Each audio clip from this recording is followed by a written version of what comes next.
Thank you, Dr. Ahmed. Muchas gracias, Dr. Ahmed. Well, you see the title that I have, The Man We Knew and Didn't.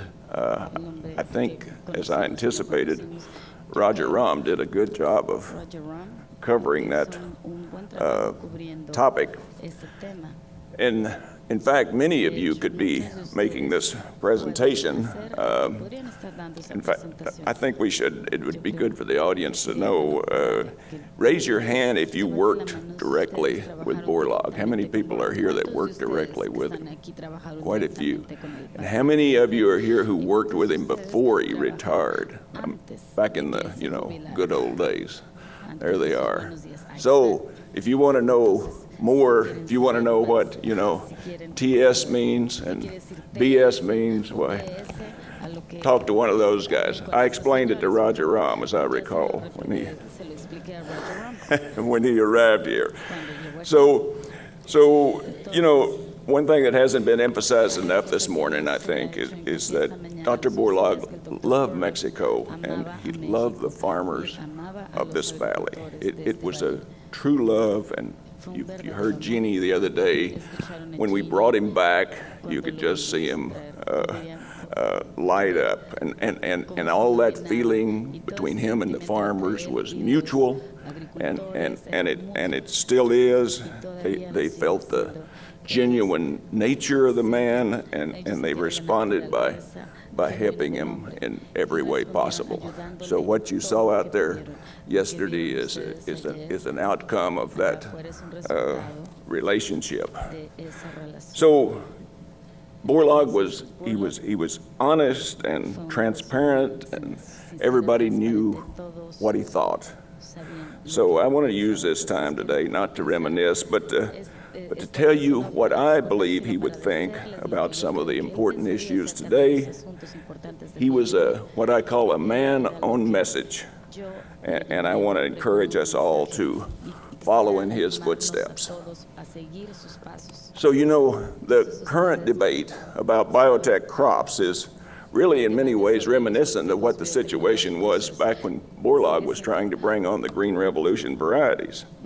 People were suspicious, genuinely suspicious of those new varieties. The short stature, it seemed unnatural, the way people talk today about the biotech crops.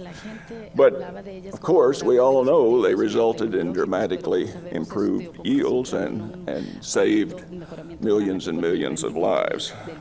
And so for more than 40 years, South Asia and other parts of the world have relied on these new varieties and modern agricultural technology to sustain their people, and doubling wheat production and moving from wheat importers to wheat exporters. Today, we scientists face a tremendous communications challenge concerning the use of agricultural biotechnologies. If Dr. Borlaug were with us today, he would be dismayed and disgusted with this anti-GMO movement and the worldwide cloud of fear and superstition that surrounds the use of biotech crops. He would abhor the anti-science activists and their followers who have no regard for empirical evidence and are denying farmers in developing countries the right to make choices about crops they want to grow.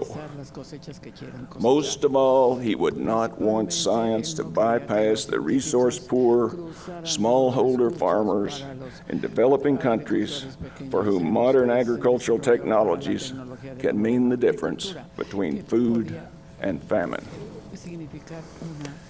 Dr. Borlaug was an innovator and a great communicator. He was always on message. He advocated with absolute conviction about the potential benefits to humanity of deploying the modern technologies of his time, from short stature wheat to modern fertilizer and agronomic techniques. We scientists need to learn from Dr. Borlaug's example and consider how we might develop our own messaging skills and advocate for the use of biotechnologies to help meet the challenges of global food security. If he were standing here, Borlaug would tell us that in the next century, the world will be challenged by more and more mouths to feed, new pathogens, climate change, constrained resources, and nutritionally deficient children who go to bed hungry. He would proudly defend these technologies that we all know can make a difference. From BT maize to BT brinjal, BT cotton, papaya ring spot virus resistance, high-yielding cassava, golden rice, late blight-resistant potato, drought and salinity-tolerant maize, genetically engineered wheat, and other crops that are still in the pipelines. If Norman Borlaug were alive today, he'd tell us it's our moral imperative to speak up and protect the world's right to science-based innovation.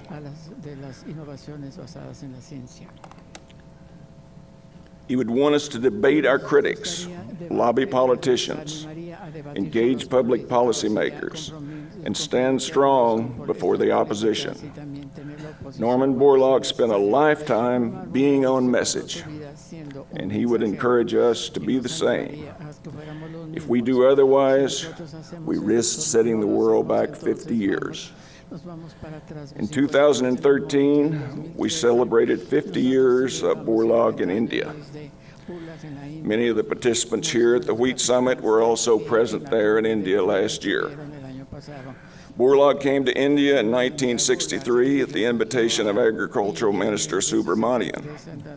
Dr. Subramanian was a courageous man who invited Borlaug when the majority of the people in the Indian government opposed the idea.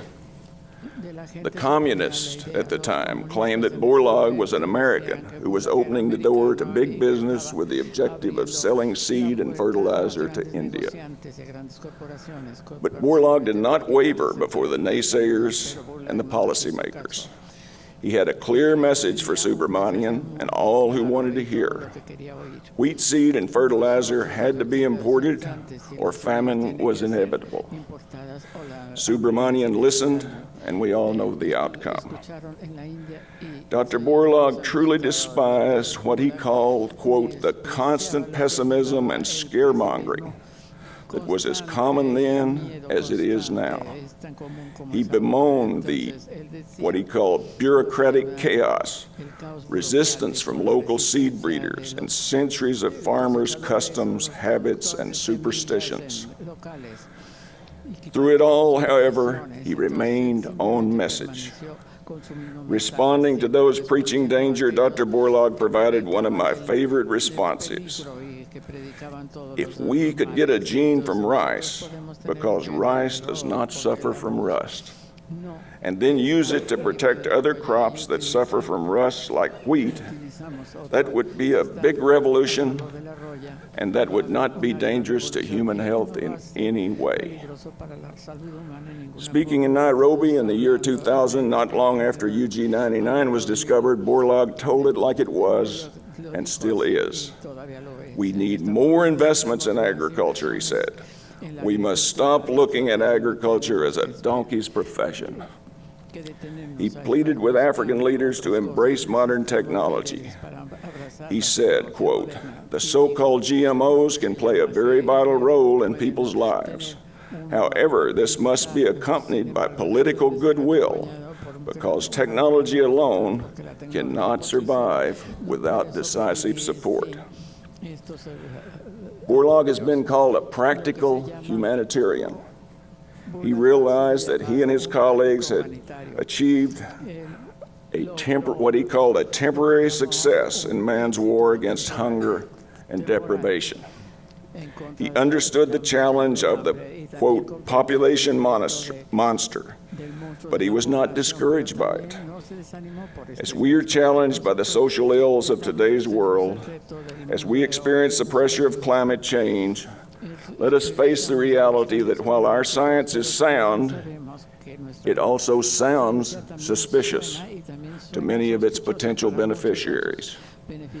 We can and we must do a better job of communicating.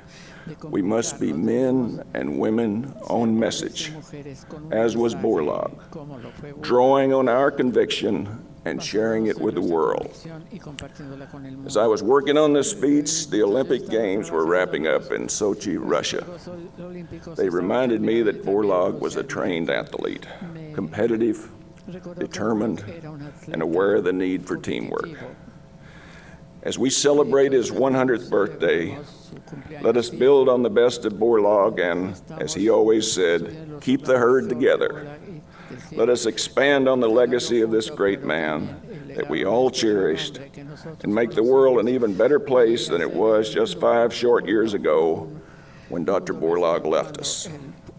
Dr. Borlaug was a man with a message, and he took it to the farmer like no other person in history before or since. He saved 1 billion lives, and it now falls to us to sustain that salvation. Thank you.